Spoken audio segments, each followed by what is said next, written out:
Hey, this is Stacia, and I am going to now show you my round 4 game from the Marchand Open in Rochester, New York. So this was played on Sunday morning. Time control was 2 hours, but 5-second delay, which is kind of unusual for a classical time control. Usually there's 2 time controls. Like, usually you get like 100 moves to move 40 or something, and then like another 30 minutes, and they call that sudden death. But you usually have something like 30-second increment, which I really enjoy. And this tournament was not like that. So I had 2 hours, 5-second delay, which means time pressure is real in this tournament. Might have 2 hours, but better use it wisely. And I'm not that wise, so I was worried. Okay, so anyway, I had the pleasure of meeting and playing Patrick Robinson. So hopefully Patrick will watch this video. I'll send it to him. And so let's see. E4 and C6. So he's playing the Caro-Kann. So I was pretty happy to see this. I have good results against the Caro-Kann thanks to a line that Calvin Blocker showed me, which is after D5, take, and C4.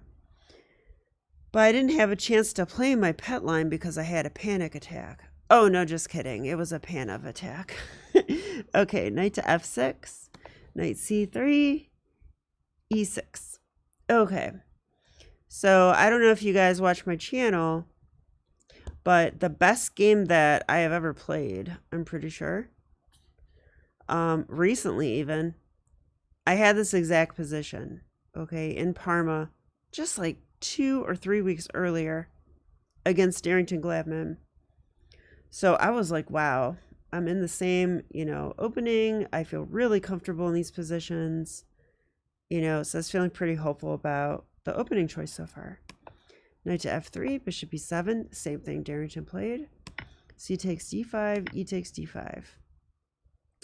So I have to admit, I usually hope for knight takes D5. It's a more ambitious try by black. Probably if I play an opponent that is higher rated than me, they'll be more likely to play this. Actually, that's not true. A higher rated opponent might try to outplay me in an equal position. So they might do either one too. I don't know. But I feel like knight takes D5 is a little more principled. Why am I saying that? Because, well, here's the thing. White has elected to have a weak isolated pawn on D4. Now, in return for that pawn, I have open files for my pieces. Like imagine a rook on E1, rook on C1. Imagine, my bishops are open. My knights are on excellent squares. Rar. So white's like, I have a weak pawn, but rar. And black's like, okay, you have a weak pawn. If your rar doesn't work out, I'm going to pile up on your pawn and take it. And you're going to be a pawn down and worse. And you're going to suffer. Suffer, I say. And I was like, don't be mean to me. Okay, anyway, sorry. So this move though, instead of knight takes, if they play pawn takes, this is kind of like saying like, okay, you have a weak pawn, I have a weak pawn, but your bishops are open, my bishop's open now. So it's just kind of equalish and more boring. But okay, fine. This is what I had against Darrington as well, so you would think that I would follow the best game I ever played, but I've been trying to be more unpredictable. So I did something unpredictable. Bishop B5 check. So I played this because the computer suggested it. And since I had analyzed these lines probably for like an hour, I don't know, maybe not that long, but 20 minutes or so, I decided I would play it. I mean, it's all fresh in my mind. So I played it. And the idea behind this move is that it looks kind of silly, but it can apply some pressure to black. And if they don't deal with the pressure correctly, they might get crushed. So that's good enough for me. So knight c6 is what he played, and now knight e5. And this is sort of the point. I'm going to pressure that knight on c6. I actually have a threat, right? I'm gonna take that. Take, fork. I like forks. So he has to deal with that. So bishop d7. But that is not a move that black wants to play, because I could win the bishop pair right now if I want to. Plus, this bishop has this whole nice diagonal, and he has to settle for that square. Okay. But enough joking. I'm sure that move's fine. I decided to not take it right away and apply a little more pressure with this move.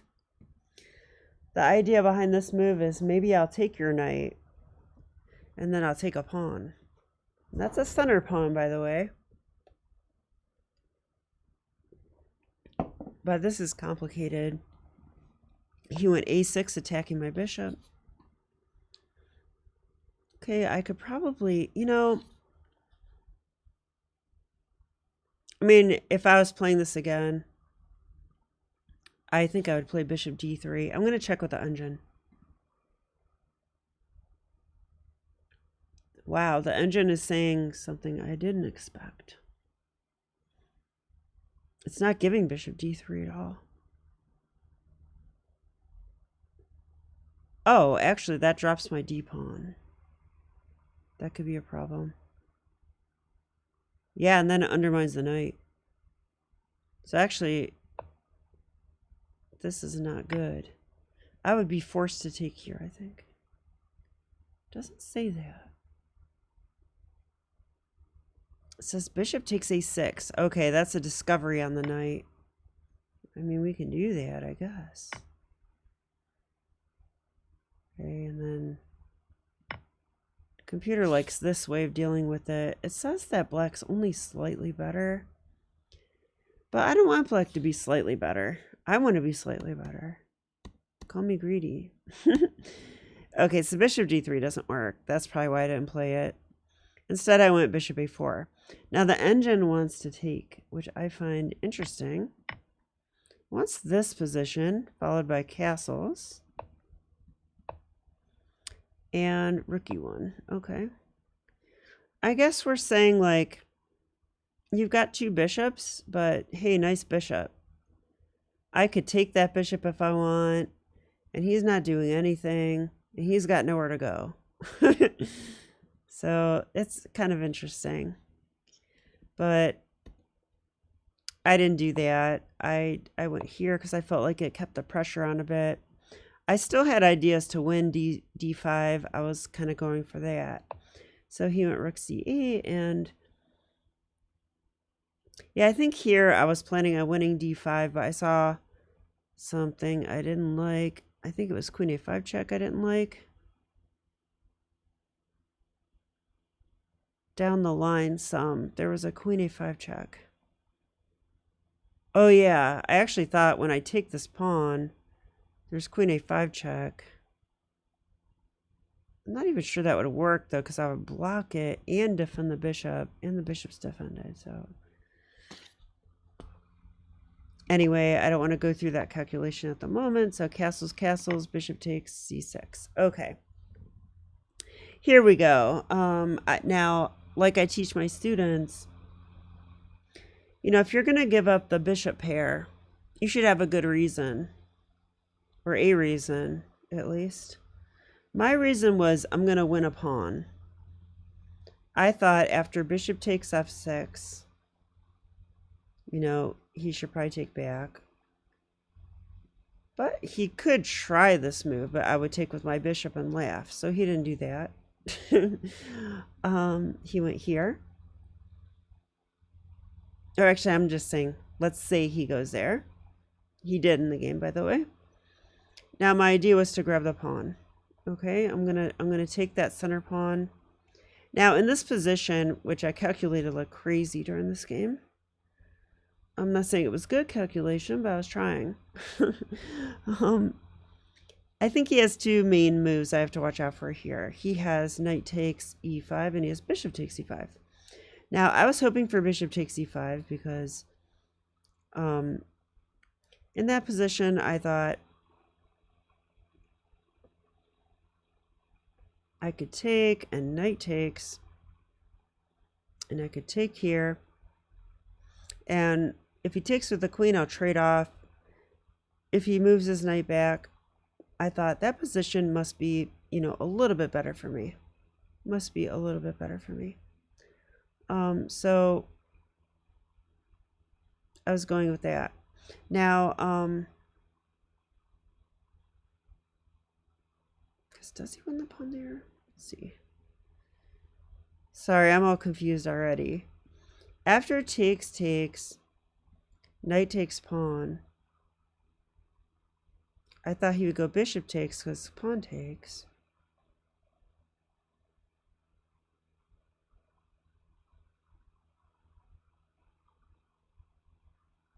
Bishop takes, pawn takes, knight takes.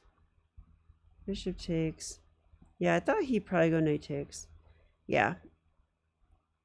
Okay, I didn't win the pawn, but I felt like this position is slightly better for me. I'm not sure that's entirely true, but I think the knight on d7 is a little bit weird. And, you know, I can go queen e2, rook d1, stuff like that, or queen f3, or I don't know. I had some ideas here. So I thought he had to play that way.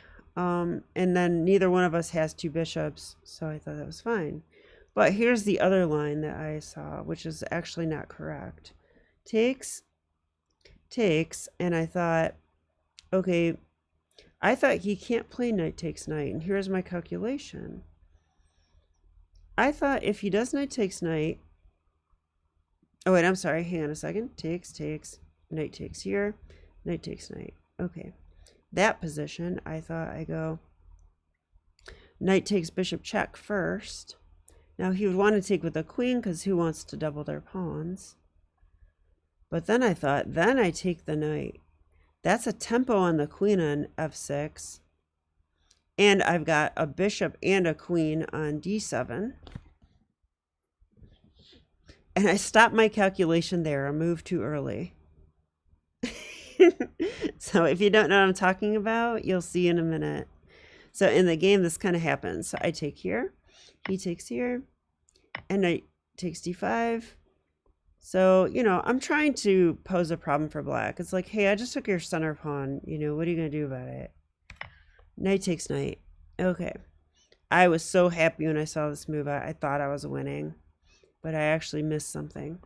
After knight takes check, queen takes, pawn takes knight, I thought he's in huge trouble. He's going to lose a piece. It's not true.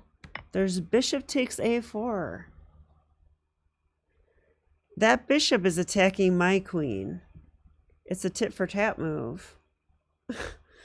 So, isn't that the expression? I hope so.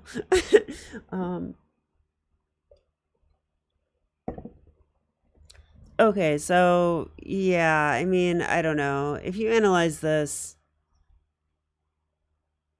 I actually think taking the bishop isn't so good. If I take here, he takes my pawn. His queen's centralized, mine isn't. So mine's also subject to this move already. Maybe. I mean, they have to protect that first, but I just feel like this isn't correct. And the computer would agree it's slightly better for black. So I played this move, which, okay. He should take my queen, which he did. And then this move. Okay. So I thought here in this position, my pawn is still menacing. It's in existence. That's good. If he ever goes g6, he has back rank issues. And if he takes it, he has double pawns. And I figured, you know, either way is a slight advantage for me. And I also thought, you know, rook c2 is probably the best move, but hopefully he won't find it. But he found it. Okay, so the rook is here. It's attacking a pawn. Okay, so I should probably do something about that. Now, I thought long and hard here because I wasn't sure what to do. If I go b3, which is correct, it turns out, I thought this isn't so great because I still can't move this rook. He's still on that. And I thought he would double up here. And I mean, what to do, right? I've got back rank issues to solve too. I feel like I'm worse. The computer actually disagrees though. This pawn does mean something. He's going to need to use a tempo to deal with that. Whether it's pawn takes pawn or g6 or something, he's going to have to spend time to deal with my pawn. And I'm not taking here unless it's the right time. So I guess this is okay. I was thinking like, I don't know this. It says he could go g5. What? g5? Wow. Computer wants g5.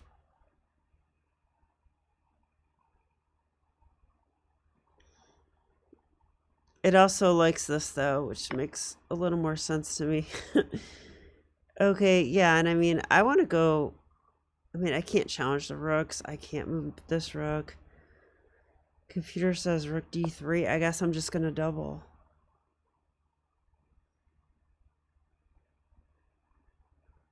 So I'm going to play the move I was afraid of. I was afraid of this. It says I go a3. Wow, look at that. Rook d3 had a purpose. Okay. How about that, though? No problem, computer says. Rook f3. I can protect, and I have this. There's no g-pawn to kick us out. We can let the rooks come to the second rank. We don't care. Okay, it's hard to play chess like that. At least at my rating. I want to be active. I don't want to let black do that and then find some fortress. So instead, I actually went passive here. I played rook ab1. Now, you're not supposed to go passive in a rook endgame, so I calculated like crazy and figured out that this is okay. Computer does agree with my assessment. Now, I thought he would double, and my idea was king f1. I was actually more afraid of this move with this idea, but he didn't play that. He played this one. Okay, rook f1, pawn takes. And I realize this video is long, so I actually am going to get to a position, I think,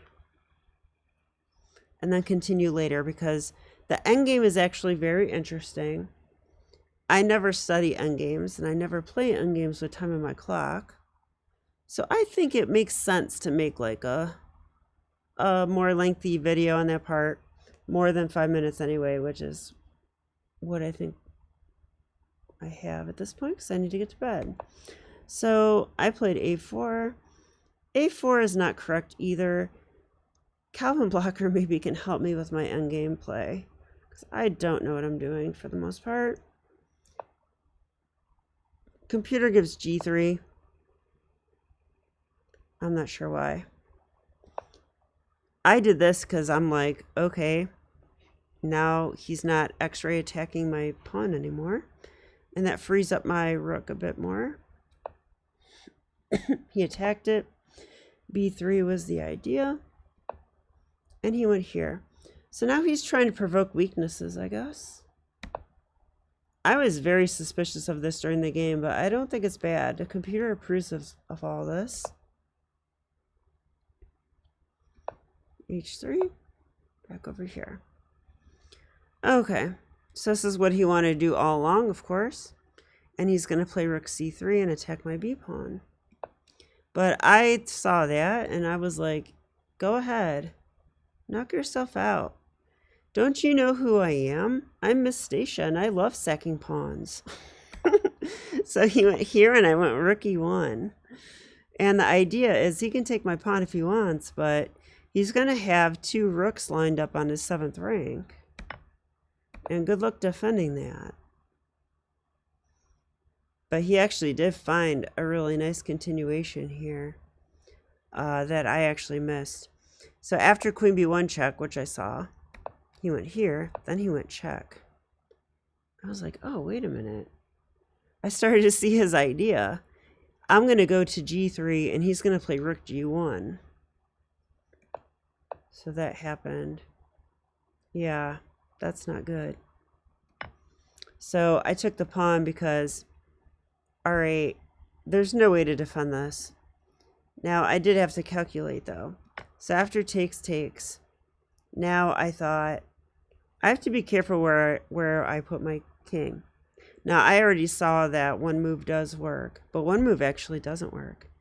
So there's king f4 and there's king h4. So if you want to pause your video and figure out which move is okay and which move loses the game, go ahead and do so now.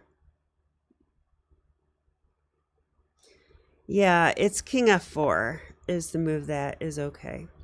Here's the problem. If we go king h4, he can check us. Okay, we have no block, so we move. No problem though, right? King h5.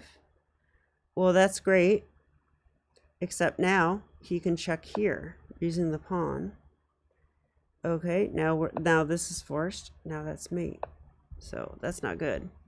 So I did see that, luckily. So instead I went king f4. And from here, this endgame gets pretty interesting. So I think what I'll do is stop the video here. But I will tell you that the position's equal. And it's still a fight, though. I mean, when you have rooks on the board and pawns on the board, it might be a draw, but really, at my rating level, anything is possible.